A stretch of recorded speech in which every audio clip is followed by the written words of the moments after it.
Maimonides by Isadore Tweesky from a Maimonides reader.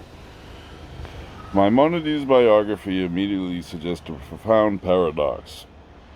A philosopher by temperament and ideology, a zealous devotee of the contemplative life, who eloquently portrayed and yearned for the serenity of solitude and the spiritual exuberance of meditation, he nevertheless led a relentlessly active life that regularly brought him to the brink of exhaustion. A harassed physician and conscientious leader of his community, he combined an arduous professional routine with unabated scholarship, vigorous creativity, and literary productivity. Maimonides' life was a mosaic of anxiety, tribulation, and at best incredibly strenuous work and intellectual exertion. This is perhaps the first matter worthy of attention for the modern reader, accustomed for the most part to comfort, leisure, and even affluence. Maimonides was born in 1135 in Cordova, at one time the greatest center of Jewish learning and general Islamic culture. His father was a prominent judge and respected scholar. His entry into adolescence, just as he was becoming a bar mitzvah, 1148, was filled with gloom and despair because of the invasion of Spain by the Almohades, fanatical puritanical Muslims who presented all non-Muslims with a radical choice of conversion or death.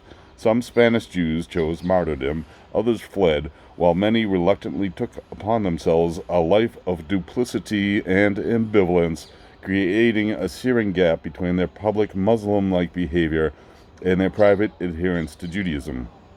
The colorful history of the Jews in Islamic Spain, which reached unusual heights in its material and intellectual development, was coming to an abrupt, inglorious end.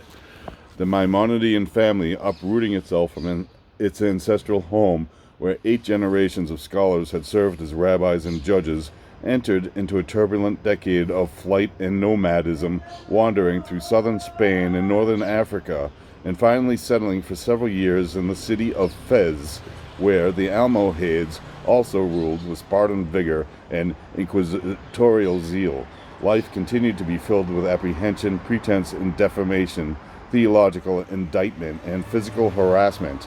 In 1165, heeding the advice which he had given to his perplexed, despairing fellow Jews, and which he would repeat to the distraught Jews of Yemen some years later, to flee the land of persecution at all costs, without considering separation from family or loss of wealth, Maimonides undertook a hazardous sea voyage from Morocco to the land of Israel, which was then the scene of the Crusades.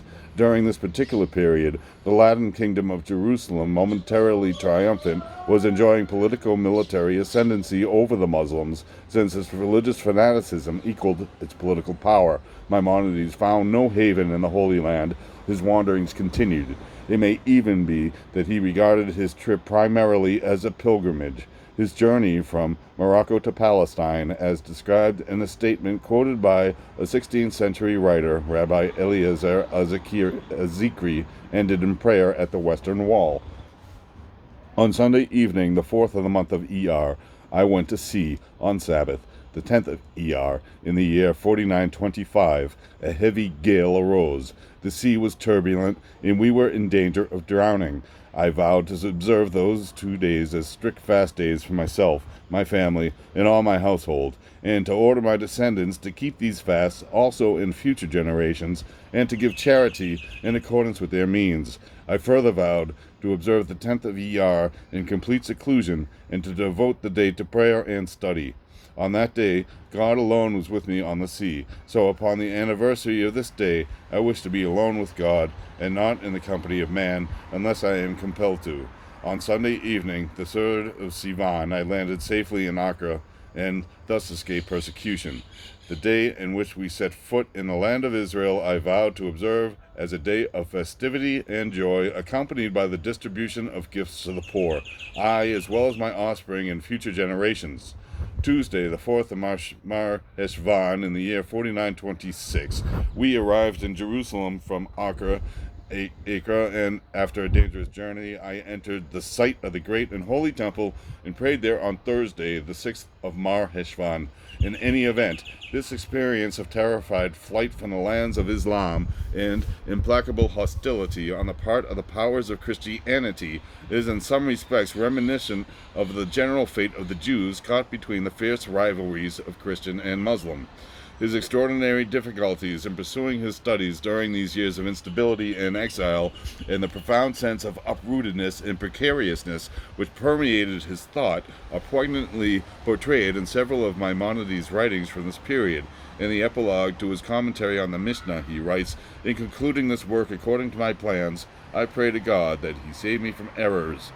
Whoever finds occasion to criticize me or knows of a better interpretation of any of the laws should call my attention to it and graciously forgive me. Every righteous and intelligent person will realize that the task I undertook was not simple or easy of fulfillment. In addition, I was agitated by the distress of our time, the exile which God had decreed upon us, the fact that we are being driven from one end of the world to the other. Perhaps we have received reward for this, inasmuch as exile atones for sin. God knows there are some laws which I explained while on the road, some matters I collected while on board ship. Besides, I also devoted myself to the study of other sciences. The reason that led me to describe my situation in detail was my desire to justify my critics. They should not be blamed for criticizing me. May God reward them, and I will regard them as friends, for they do godly work. The description of the conditions under which I wrote this commentary will explain why its completion required such a long time. The prologue to his epistle to Yemen echoes a similar refrain. Verily, I am one of the humblest of scholars from Spain, whose prestige was lowered in exile. Although I always study the ordinances of the Lord, I did not attain to the learning of my forebears, for evil days and hard times overtook us. We did not abide in tranquility. We labored and had no rest. How could we study the law when we were being exiled from city to city and from country to country? I pursued the reapers in their paths, and gathered ears of grain, both the rank and the full ones, as well as the withered and the thin ones. Only recently have I found a home. Were it not for the help of God, I would not have culled the store I did, and from which I continually draw." After making his way southward from Acre through Jerusalem to Hebron, Maimonides settled in Cairo, an important strategically located center of the Arab world with a large, heterogeneous Jewish community.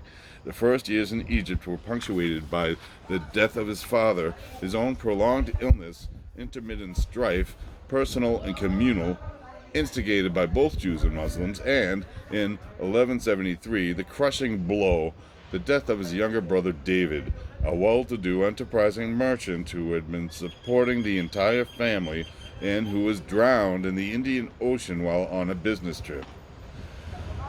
Maimonides could not be consoled in his mourning. A letter written several years later evokes the mood of agony and anguish and notes the residue of grief. In Egypt, I met with great and severe misfortunes. Illnesses and material losses came upon me. In addition, various informers plotted against my life. But the most terrible blow which befell me, a blow which caused me more grief than anything I have experienced in my life, was the death of the most perfect and righteous man who was drowned while traveling in the Indian Ocean. For nearly a year after I received the sad news, I lay ill on my bed, struggling with fever and despair. 88 years have since passed, and I still mourn, for there is no consolation. What can console me? He grew up on my knees. He was my brother and my pupil. He was engaged in business and earned money that I might stay at home and continue my studies. He was learned in the Talmud and in Bible and an accomplished grammarian. My one joy was to see him. Now my joy has been changed into darkness. He is gone to his eternal home and has left me prostrated in a strange land. Whenever I come across his handwriting or one of his books, my heart grows faint within me, and my grief reawakens. In short, I will go down into my grave and to my son mourning. Were not the study of the Torah my delight, and did not the study of wisdom divert me from my grief, I should have succumbed in my affliction.